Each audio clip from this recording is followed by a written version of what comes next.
he's got to do this every time, and it's adorable every time he has to do it. Hi, Paul. Hey, Hey, Paul. listen, guys, we cannot leave Mario in the chat all by himself. No, I cannot command the chat. That is just a one-way ticket to Painesville. That's right. Ladies and gentlemen, hashtag Nation Bills Mafia, welcome once again. Obviously, I am flanked by my three esteemed colleagues, Joe, Ryan, and Paul, my heterosexual life mate. And I will be. Thank you so much for that. Show him the drink, Paul. Show him the drink. Yeah, as a matter of fact. So in moving with that, so tonight's unofficial sponsor, we got Bud Light, and that's passion fruit tart seltzer. And then I don't know which one I should go. I also have guava. I don't know. I'm not sure. Guava or passion fruit. I'll leave it to the chat to decide. But we're all in tonight. Oh, you're calling your vote. Yeah, that's There's no way they know how to spell guava. There's no way. As I go and Google it.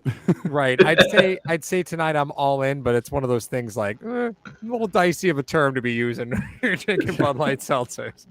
And on that note, happy Memorial Day, everybody. That's right. Happy Memorial Day. Talking about now, before we get into all the particulars about everything, I just actually want to go back. There was a text message that Ryan and I had at one point. Like Ryan, Joe, Paul, we all watch wrestling. So during the 2020 Royal Rumble, when Edge came back and then he reunited with Orton, there was a funny moment between Orton and Edge. And I get a text message from Ryan that says, "These freaking guys." Obviously, I'm censoring it for life, but he goes, "These freaking guys." And it was absolutely hysterical. I could just imagine the other fan bases of the Dolphins, the Jets, and the Patriots these past 2 weeks literally saying, "These freaking guys." Talking about us, peeking over the fence, taking a look at your team. And guys, two things. One, it was an objective breakdown of what your team did in the offseason to try to overtake the Bills, who are the kings of the AFC East.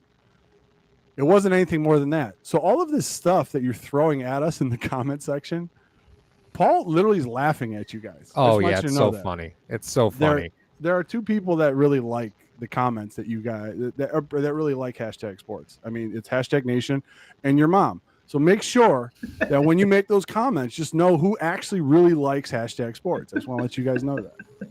That being said, we tonight are going to be going. Paul just looks up at the sky at this point. That's why I had to put him over there. He'd smack me if I was next to him. So we're going to take a look at this. Everyone's been talking about it. It's crazy. It's ever since he's been released. Paul made a video on it. If you haven't checked that out, please go check it out on the page. And also hit that like and subscribe button while you're here. DeAndre Hopkins solves a lot of things, but then again, he would solve a lot of things on all 32 teams. In particular, what goes on. It seems like Sports Illustrated came out like an hour ago and said the arms race between the Bills and the Chiefs, who's going to get DHop. And if he goes to the Chiefs, by God, it's going to be absolutely awful. But I actually want to kick it over to Paul first. Paul, the feedback you got from the video announcing DHop was released, what was some of the takes that you got from the, hashtag Nation that came in and commented on that video for you? I think kind of overwhelmingly, like whenever you see a player released, the wave of, hey, should the Bills sign him is sort of the conversation. DHop is one of the first ones like, oh, the Bills need to sign him.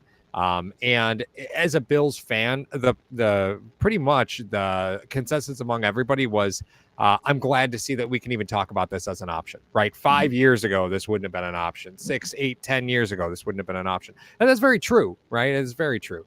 But you could say that D-Hop's an option for a lot of teams within the AFC. I don't think you'd want him to go to the NFC. I think he probably wants to stay in the AFC. That seems to be where all the firepower is. And I think the question for tonight's episode when it comes to that is, does D-Hop want to be a 1A or does D-Hop mind being a 1B? Because, if he's willing to sign a 1-year deal, I think he's willing to be a 1B, but maybe he's still looking to get, his last contract because he's in the 3 O's now. Yeah. And those contracts come, you're just one ACL tear away, right? Yeah. I want to clear real quick. Kurt Kurt in the comment section, he says he's a Dolphins fan and asked if we were going to do the rest of the AFC. And we already have done the rest of the AFC. It's now up on hashtag sports, so you can go check that out I just wanted to do that real quick because he might not be here a lot or might not stay too long if he's a Dolphins fan. So just want to make sure. That's probably pretty fair. That's pretty fair. He had to sub for 5 minutes to make that comment. That's right. He's That's going to be right. here for a little bit. So Ryan, DHop to Buffalo, right? And again, start talking about the arms race. What exactly, like, how much of this is smoke? How much of this is fire? Like, when you start talking about a direct competitor, right? Sometimes there's smoke, sometimes there's fire, and sometimes there's smoke screens, right? So how much of this is smoke screen? How much of this is an actual desire to sign DHop? I think, I mean, there's too much. It's too much smoke for it to be nothing, right? I mean, in terms of on the Bills side of things, at least for Kansas City, it makes absolute sense. They don't have a wide receiver one.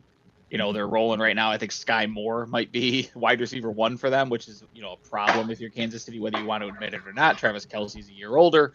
Father Time is undefeated. You know, so you've got to figure out other weapons outside of Kelce. You know, the only guy you got coming back healthy is Clyde Edwards-Helaire, and that's not going to be much help for you if you're Kansas City. So I think that obviously makes a lot of sense. From the Bills' standpoint, there's been smoke since the potential for trade talks started with Arizona. And I don't think that that's a mistake. And it's smoke on both sides, right? DHop has been vocal about wanting to come play for a team like Buffalo. When they're asking what type of franchise he's looking for, he describes exactly what Buffalo is: stability at the top, consistency, a great quarterback, great fan base. Those are all things, you know, check for Buffalo, right down the line.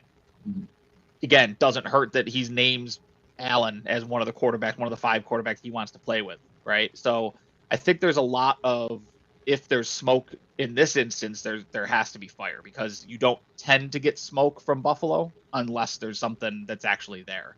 Well, whether or not. Go ahead. Yeah. No, I was going to say, but I think that's an interesting point, right? Because if you're DHop, both teams, I mean, worst case scenario, you end up on a playoff team, right? Like, we're in a worst case scenario, you're going to make multi-million dollars and on a playoff team, right? So really, when you start to unpack it, right? And Joe and then Mario, do you think that DHop would be okay being the second guy, right? Because the truth is, if DHop were to come to Buffalo, and let's say 2 years from now, you're kind of looking at where you are financially, the last man on the totem pole, I mean, it's not going to be DHop, right? Your allegiance is to Stephon Diggs, and that's where this organization is going to be. You're not going to bring in DeAndre Hopkins and then go, yeah, Diggs, we can move on. That's not going to happen, right? No, well, Joe, what do you got? I mean, you know, we're talking about when there's smoke, there's fire. You know, there's been a lot of smoke for the past 3 months about what Diggs' relationship currently is with the Buffalo Bills anyway, right? He hasn't shown up in the last 2 OTAs, the voluntary training programs. So listen, Diggs is here this year. Guys, we can all stop with that. If you think he's not going to be here this year, he is. But where is he moving forward? Where, like, if this Bills team, because at the end of last year, his first radio show at the Pro Bowl, he talked about how he didn't understand how this Bills team couldn't get their shit together in the playoffs. Well, if we go to the playoffs again and we're one and done, or we don't get there again, it's not going to make him any happier. He's sick and tired, and we all should be, but especially if you're playing for this team, you're sick and tired of just winning divisions. So the question is DeAndre Hopkins okay being 1B? He would be. And then the Bills would have to ask, well, could he still be a 1A? Because maybe down the line, that might happen. There might be an opportunity for him to be a 1A. I don't know. I don't know what talks between him and Diggs have been. I know Miller and Dawkins have been talking up a storm about getting him on our team. I think personally, to answer your question, Paul, I'm not trying to duck it, he would be okay being a 1B, because at this point in his career, it's about winning, right? He wants that championship. And if he thinks that he has a better shot winning that championship in Buffalo as a 1B behind Stephon Diggs, and he likes what he sees out of Allen, you know, like you said, or like Ryan said, he's one of the 5 quarterbacks he's mentioned he want to play for. I think it was on a radio show where like the guest was bringing up team names and just wanted to see DeAndre Hopkins' response, and the Bills was one of the more emphatic, good responses that he gave. He would definitely be okay with that. But there's something to be said about the fact that at Kansas City, he would be the number one wide receiver right off the gate. So, and for the record, DeAndre Hopkins looked like when you see your wings come out of the restaurant door at Duff's, like, and you know it's your order. That was the look that he gave, Yeah. right? Right. That was the look. So, so Mar, with that, again, we're talking about DeAndre Hopkins to Buffalo and the competition there.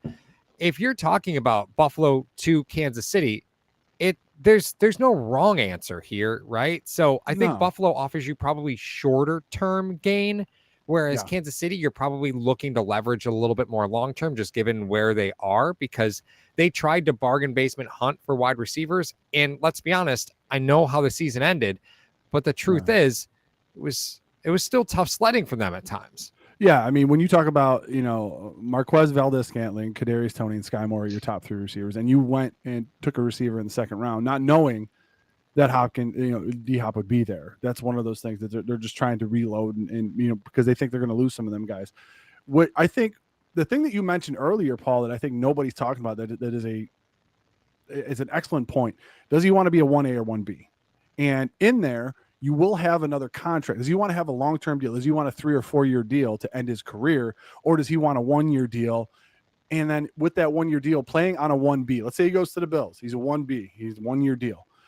Will he have the statistical, will he have the stat breakdown to really compare? Because there's only one guy he's going up against this year, and that's OBJ.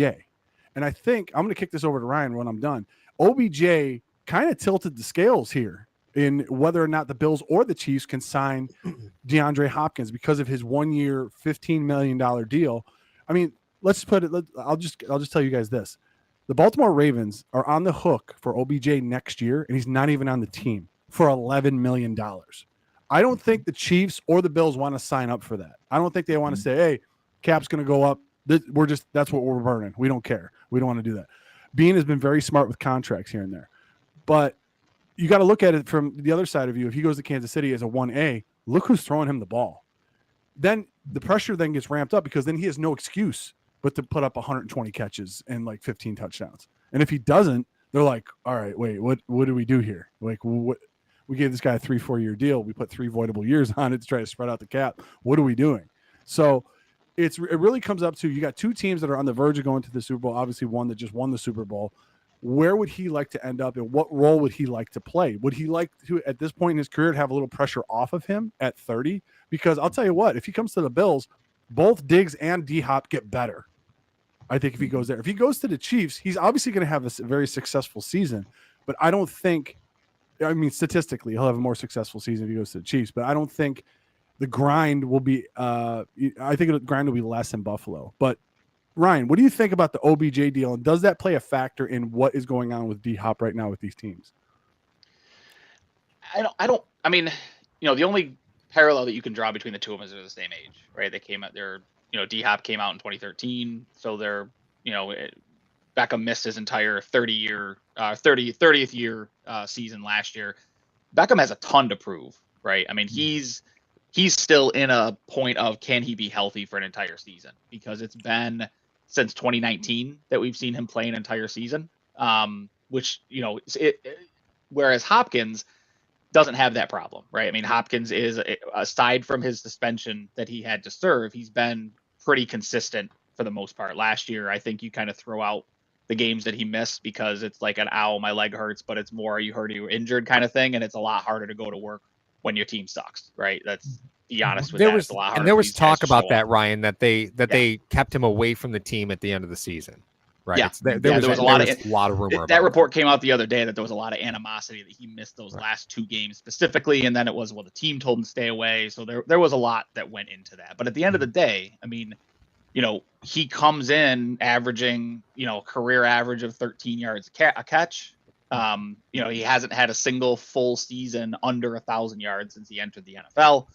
He's as consistent as they come. I think there is something to be said for not wanting to necessarily walk in and have the pressure of being a 130 target guy, right? I think there's a lot to be said for that. Coming into a high-powered offense like Buffalo, where you don't have to be the go-to in every scenario that you have a go-to situation, that may appeal to a guy in DHop who's going to be 31 going into the season, who's, got mileage. I mean, again, let's be honest. He's been in the NFL a long time. He's got almost 900 catches. That's a lot of tread that's worn off those tires if you're a wide receiver in the NFL. Yeah. And so I think there's a lot to be said for that. But Ryan, to counter that, right? So you just said injury history with OBJ is a problem. Well, I mean, the one thing besides, the playing time, OBJ's got a couple knees that DeAndre Hopkins hasn't had to use yet either, right? Right. But you can't say that OBJ is an injury issue, and that's where, that's why OBJ might be a bad investment, but say, well, DeAndre Hopkins has remained healthy. Yeah, that might be the problem. DeAndre Hopkins really didn't miss a game in his NFL career until the 2021. Right? Like he played 10 games in 2021. He had the suspension, played 9 games in 2022. Right. So if you look at the last 2 seasons combined, he's played just over a season. He missed about half the season both times, one to suspension, one to injury. So when you see a player that has consistency like that, and I guess I'll go to Joe on this. When you see a player that has had such a lack of what's the best way for me to phrase this? That's politically correct. When you see a player who hasn't missed games throughout the course of the early part of his career, now he's in the twilight of his career. Let's be honest. Let's just call it what it is. Is that a concern for you that you could be overpaying for past production? I know that as you get older, as we all get older, injuries are more prone to happening. But I don't want us to be afraid to pull the trigger because we're afraid of something that hasn't happened yet either. You know what I mean? Like, I feel like 2 years ago he tore his MCL, and should there be concern that maybe he hasn't had a full season in almost 2 years? It'll be his 3rd year without a full season, and could that lead to more injuries down the line? You should be concerned about that. But we've seen freak injuries happen to young players. Like, it's not just about age. There's a lot of factors that go into it. Does this mean kind of like, look how we treated, I was about to use this as an example. Look how we treated Von Miller. We were so careful with Von Miller, right? And he still tore his ACL. So you can only do so much to prevent something. But kind of to our point already, isn't that more reason to come to a team where you're 1B, where you're not that guy? So that way the pressure is all on you. So, and for the team, even for Kansas City, let's say it's them, if he gets hurt, then it's like, oh, well, where are we now? So you're taking a lot of pressure off of both DHop and the team by saying, come to a team. If we lose you, we don't want to, obviously, but we can make do with what we have. Yeah, can he? To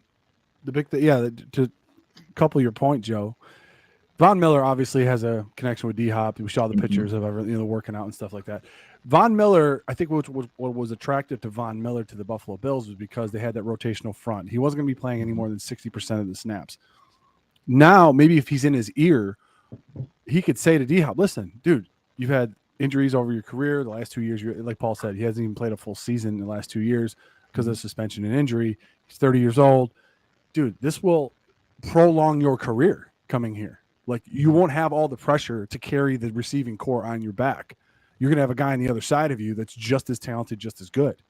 So you don't have to do it. Like, you could sit, like maybe sign a 2-year deal and put like 2 years voidable on it. And we're going to get into the contract particulars of how this could be done with the Bills and the Chiefs as well. But just saying that, be like, listen, do you want to extend your career as long as possible? You're going to be called on to be the man in Kansas City.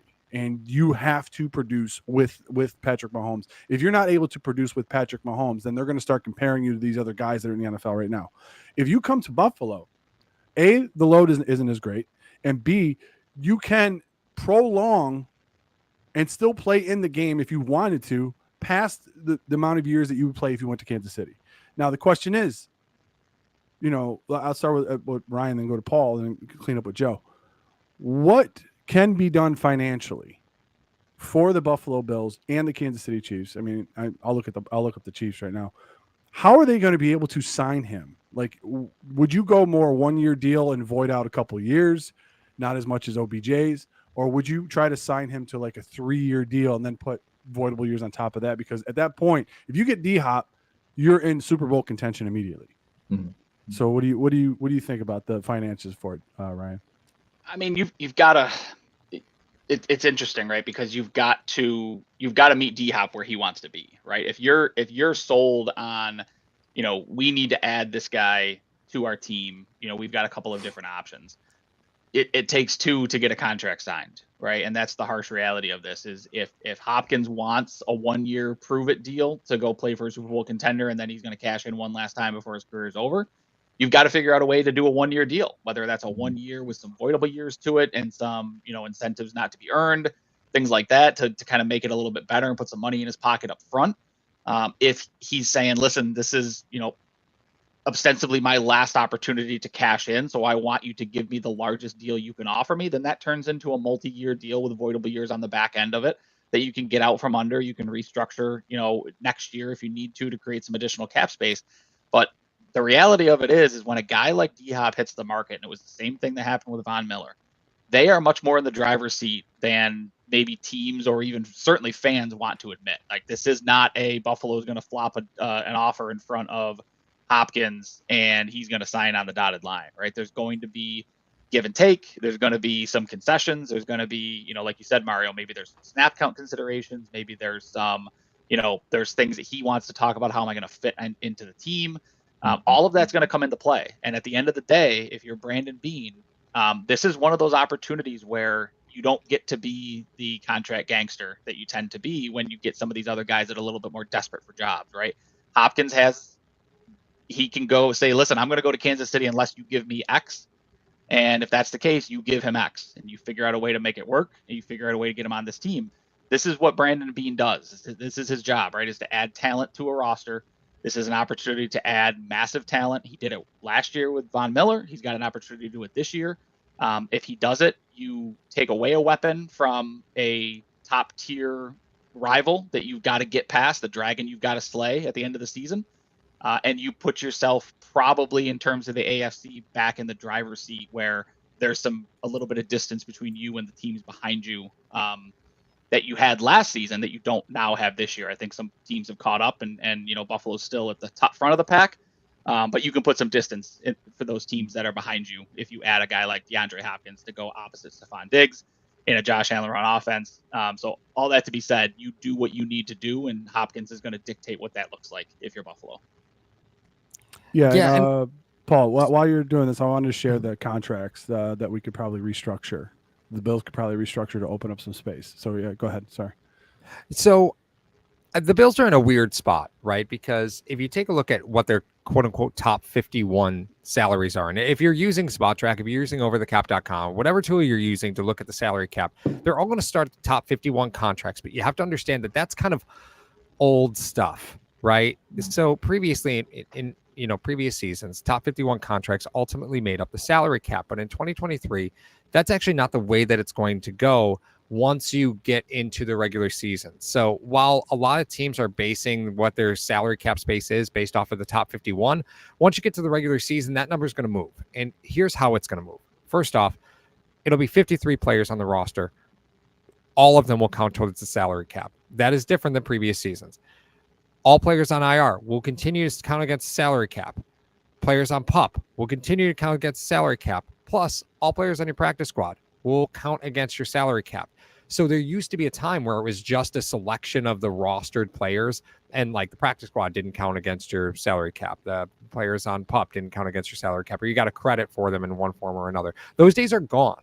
So when you talk about the space the Bills have, it's a lot less than you think. Because once cut down day happens, they're going to be cutting players that you saw as part of the future of this team, or not necessarily the future, but at least the short-term future of this team, that aren't going to make it simply because they need the money. Now, the Bills right now on overthecap.com are listed as having $1.4 million in space. That is pennies to the dollar.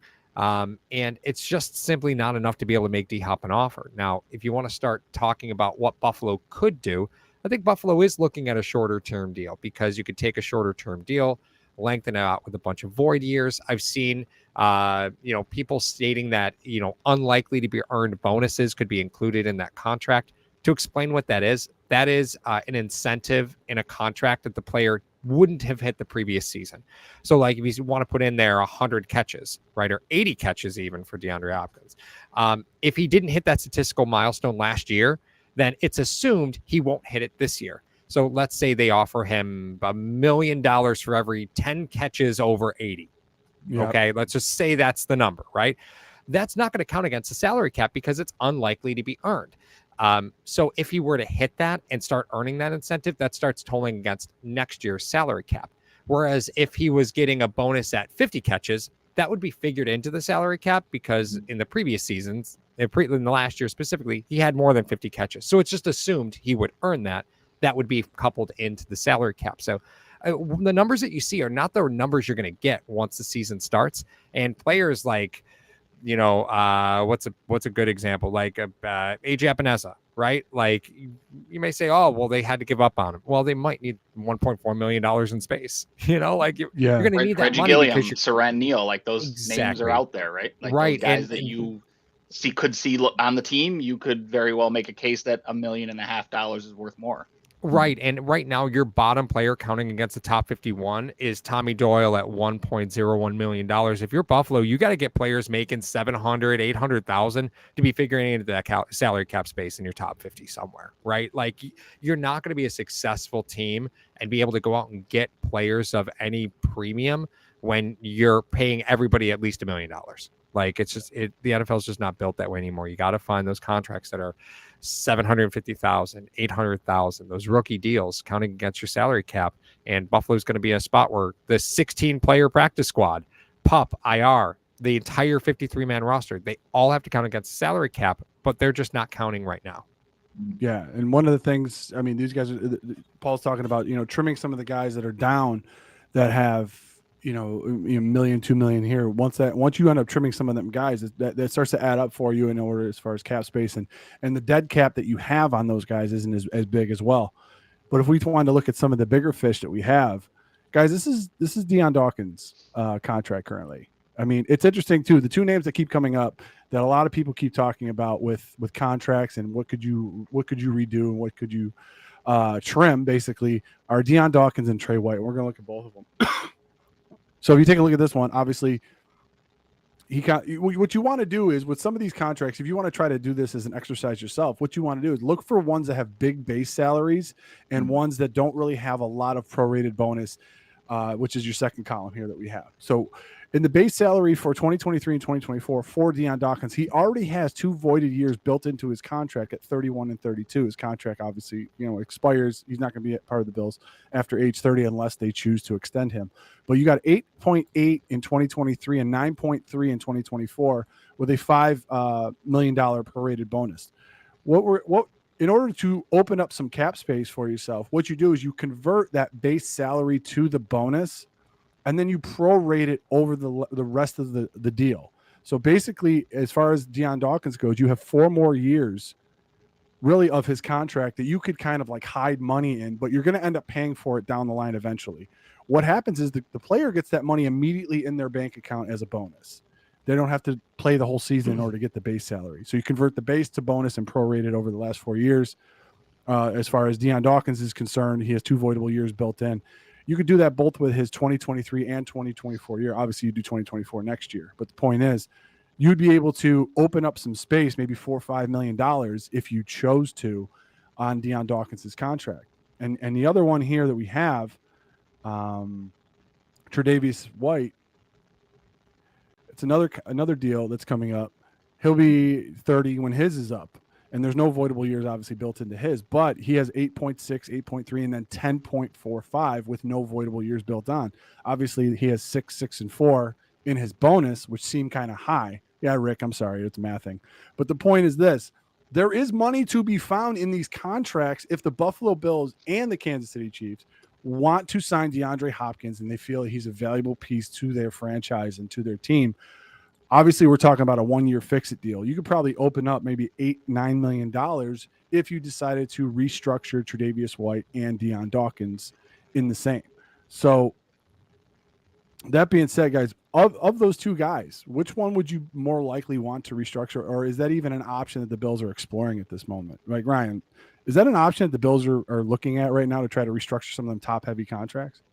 Yeah, I mean, I think they've shown they've shown a history of they're looking to restructure those guys, whether it means Hopkins or not. I think they're always looking for opportunities. If they see guys as long-term pieces of the plan, they don't have any trouble pulling that lever to restructure them and carry that money into next year. Because keep in mind, cap space not used carries into the next year. Another name that is worth throwing out there, Ryan Bates. He's another one you can restructure. It's almost $2 million, I think. If you wind up restructuring him, the Bills love Bates. I wouldn't be surprised to see them restructure him, to keep him long term. They just redid Nyheim Hines' contract. There's an opportunity for a restructure there, even though he just signed it. But again, that frees up. I think he's maybe another almost $1 million, something like that. I'm sure Paul, correct me if I'm way off base, but somewhere in the $1 million range, I think, if you restructure Hines, even though he re-signed just now. And again, we talked about some of these larger contracts that you can trim if you need to, and the sooner you can trim them, the better. Reggie Gilliam, if you really think that, DeMar Hamlin is going to be back, Saran Neal is another name that comes up. That's another $1.5 million that you can save. So there's a lot of levers that I think this team has to pull. The question is, how far down the list do they want to go pulling levers? And what does that do to the team long term? I'm pro go win a Super Bowl now, and I don't care about long term. But Beane doesn't necessarily strike me as that type of guy. So I'll be curious to see how many levers he's willing to pull if it does mean that Hopkins is going to come in house. Ryan, I think what you meant to say was Reggie Gilliam, if you believe fullback is still a position in the NFL. I think that's what you meant to say. I mean, the Bills have carried him for how long, Paul? They still think he's a valuable piece to the puzzle right now. So I don't get it. Concerning for a number of different reasons. But again, the $2 million to free up if you're staring down DHop, I think that's an easy decision to make. Now, will it be for McDermott? I'm not sure, but and I look at Ryan Bates because I think you clear more money trading Bates because you're going to save $4 million if you trade him. Now, again, you brought up a great point. Buffalo loves him, right? That organization absolutely loves his versatility. But you've added so many pieces to the puzzle across the offensive line. I think you have to look at the assets that you could get something for. And since the entire NFL has to cut their roster from 90 to 53 all at the same time, the opportunity to trade Bates is probably going to be it's greater than ever because half the league is going to become a free agent all basically on one day. And teams are going to position and jockey for position. And you're going to see these compensatory picks, these 5th, 6th, 7th round picks be moved for guys that they think can come in and either play that swing role for them or come in and start depending on how that preseason goes. And, you had a player like Bates for a 6th round pick. I mean, if you're going to save $4 million in your Buffalo, you've already got, a variety of offensive line players that you've either re-signed, brought back, or acquired. I think you're ready to kind of pull that trigger on the one that you kept because you thought you needed the versatility. But like Joe, Ryan Bates on this team, does that push the needle to Super Bowl for you? No, and then trade his ass. Then who cares? $4 million, exactly. Right? Trade, and then we just signed a new offensive lineman today, so Yeah, right tackle.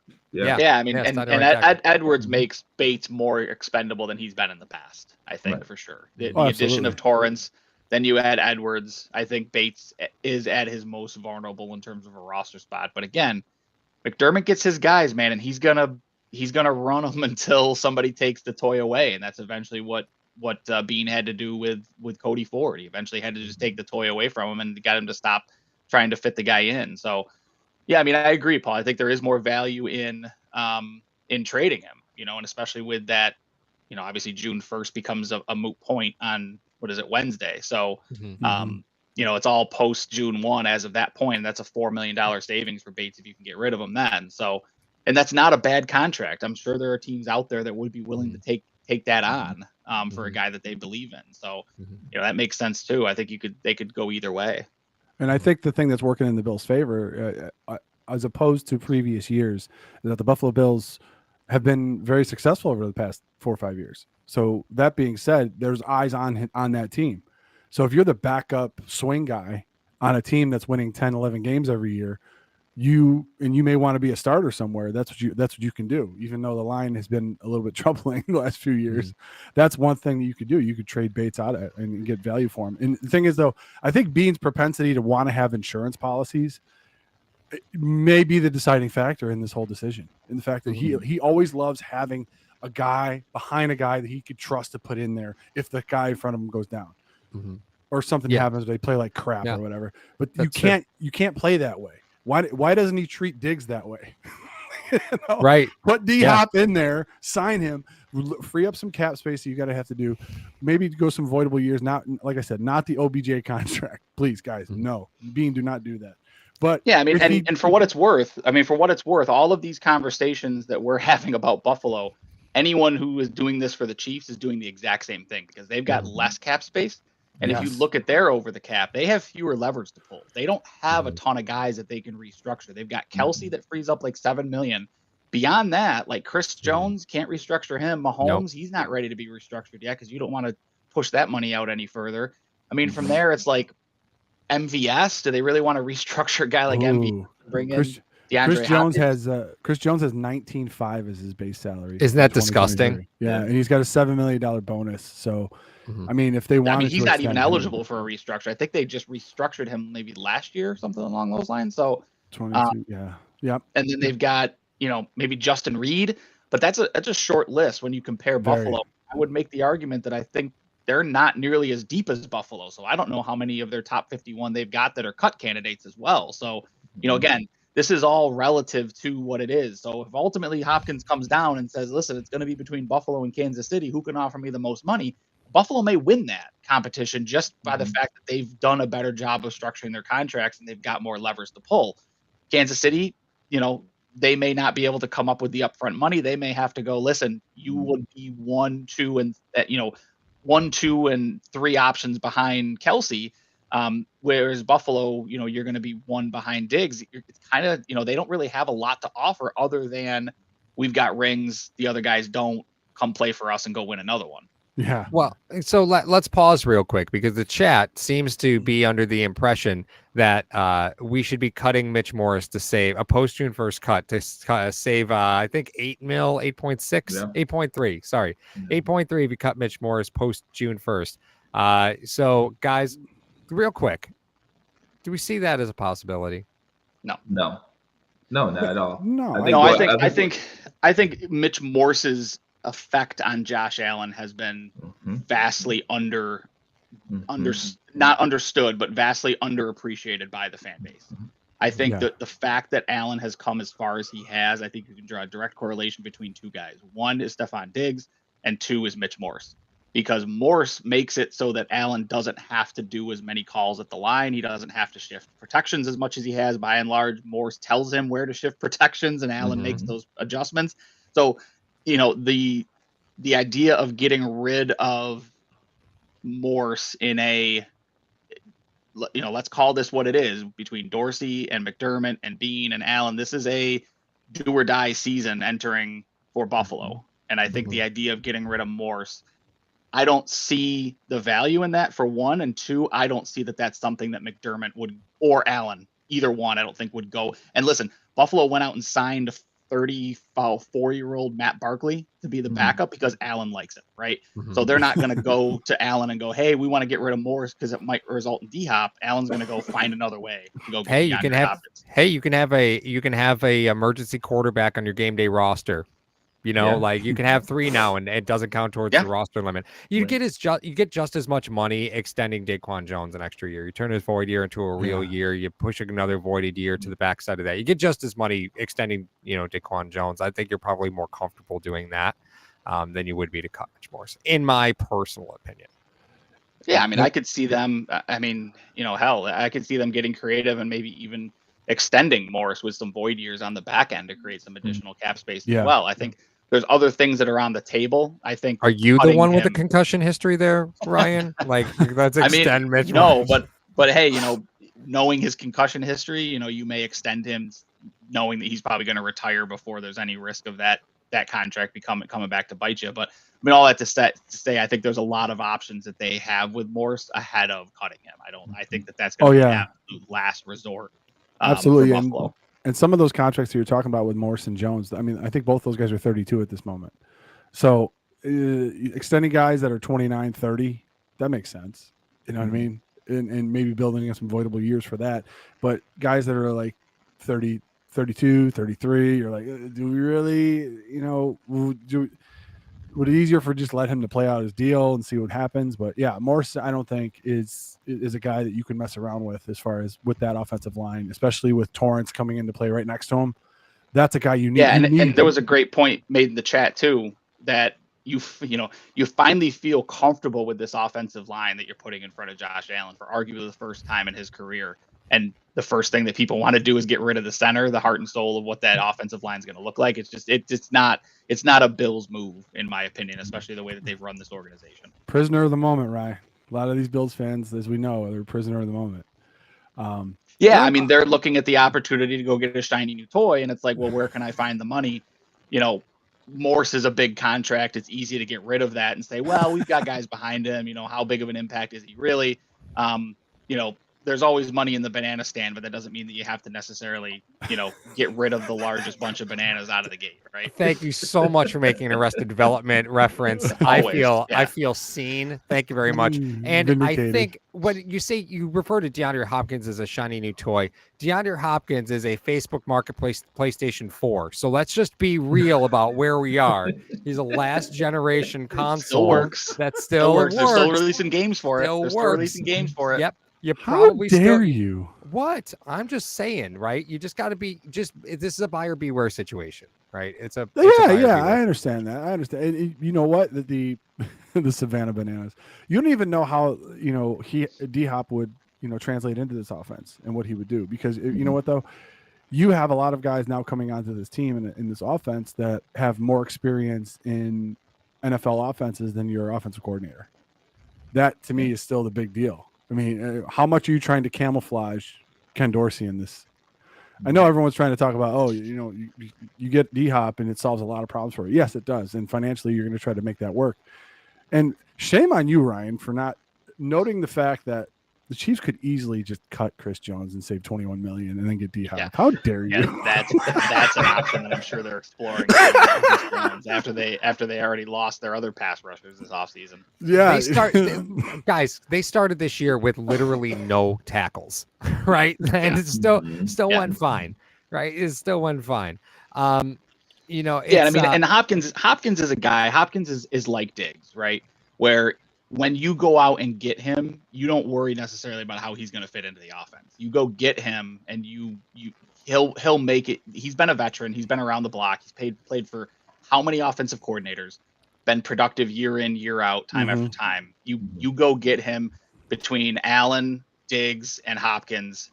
Don't worry about Dorsey. They'll figure out how to make it work. Those three guys, and the rest of it will kind of take care of itself. So, go ahead, Paul. Yeah. I was just going to ask Joe something. So please finish your point.